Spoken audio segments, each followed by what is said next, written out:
U of T Bees is a student beekeeping club. With around 100 members, they currently care for 7 honeybee colonies located on the rooftops of Trinity College and the faculty club.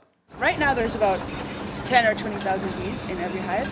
During the peak of the season, it's going to be like 70 or 80,000. Like many other beekeepers across Canada, the club saw a higher than normal number of its colonies die out over the winter. Went into winter with 3 and came out with 1. Normally, 10 to 15% of all honeybee colonies will die off in a given year. But according to a recently released Senate report, from 2006 to 2014, annual colony loss in Canada was higher than normal, frequently approaching or surpassing 30%, and those loss rates have been attributed to a phenomenon known as colony collapse disorder, or CCD.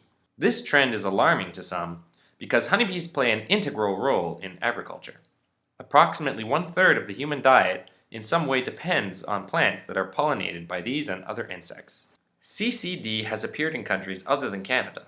Its causes are controversial, particularly the role played by a type of pesticide known as neonicotinoids. As a relatively new pesticide that's being used, insecticide, out in the agricultural systems, we don't know what its impact is.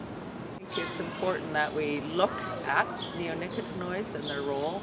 I do think they're a piece of the puzzle. The Varsity spoke to CropLife Canada, a trade association that represents pesticide and biotechnology corporations. Pierre Patel, the association's vice president of chemistry, says that all new pesticides are studied for risk to non-target organisms like bees and are independently reviewed by Health Canada. He also says that blaming neonicotinoids for honeybee decline is overly simplistic and not backed up by science. The Senate report calls for more research without outright blaming these pesticides, while in Ontario the provincial government recently passed regulations that will see the use of neonicotinoids reduced 80% over the next 2 years.